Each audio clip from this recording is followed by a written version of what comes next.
চলে আসলাম বাদুড়িয়ার রথযাত্রা নিয়ে। তো রথের শুরুতে ভুট্টা, পপকর্ন যেটা বলে, আর সমস্ত দোকান। তো দেখতে হলে তোমরা পুরো ভিডিওটা দেখো বাদুড়িয়ার রথ কেমনভাবে হয়। আর বাদুড়িয়াময় কিন্তু এই একটাই রথ, ঐতিহাসিক রথ। এই রথটা কিন্তু খুব মানে একটা ইন্টারেস্ট ব্যাপার আছে, সেটা আমি লাস্টে তোমাদেরকে বলবো। আর জিলাপি, রথের মেলা মানে কিন্তু জিলাপি, পাঁপড় আর ঘুগনি, এগুলো কিন্তু মেন। আর এই দিকটা মেলার যে দোকানগুলো বসেছে সবটাই তোমাদেরকে দেখাচ্ছি। লেডিস আইটেম, কানেরগুলো খুব সুন্দর লাগছিল।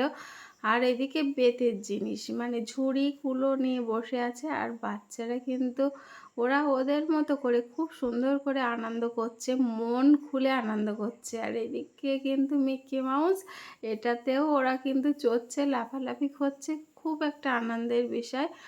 আর মেলাতে যে দোকানগুলো বসে দেখো, খেলনার দোকান, আর এদিকে সব কাঠের আইটেম, আর এদিকে পুতুল, বেবি পুতুল, কত সুন্দর লাগছে দেখতে পুতুলগুলো, বিভিন্ন সাইজের, ঘোমটা দিয়ে দাঁড়িয়ে আছে, এত সুন্দর লাগছিল না। আর সমস্ত দোকান বাদাম আর সব কিছু, এটা ঘটি গরম আইসক্রিম যেটা আর কি হয়। আর ও মেলাতে গিয়ে আমাদের একটা বান্ধবীর সঙ্গে দেখা হয়ে গেল, তোমাদেরকে হাই বলছে।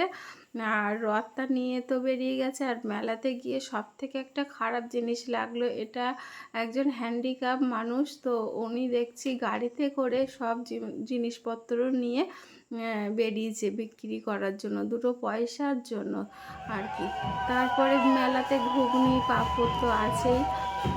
আর রথটা নিয়ে বেরিয়েছে, মানে রথ যাত্রায় গেছে, তো এখনও তো আসেনি। আর সেই জন্য সবাই অপেক্ষায় দাঁড়িয়ে আছে। আর এই দিকটা হচ্ছে গাছের আইটেম বিক্রি করছে, ফুল গাছ, ফল। আর এইদিকে পাঁপড়, পাঁপড় কিন্তু অনেক অনেক পাঁপড় ভেজে প্যাকেট করে সব বিক্রি করছে। আর এই যে রথ এসে গেছে আমাদের ঐতিহাসিক রথ বলতে, এখানে কিন্তু কৃষ্ণ ঠাকুরের রথ হয়, রাধা কৃষ্ণের রথ। আসলে এখানে কিন্তু জগন্নাথের রথ হয় না আমাদের, এই জন্য বাদুড়িয়াতে ঐতিহাসিক পুরানো ঐতিহাসিক রথ এটাকেই বলে। আর এই বাদুড়িয়া মঠ, এই রথ খুব জোরে অনুষ্ঠান হয়। তো তোমরা নিজের চোখেই দেখে নাও। আর যদি তোমাদের ভালো লাগে একটি লাইক কমেন্ট শেয়ার করে দিও।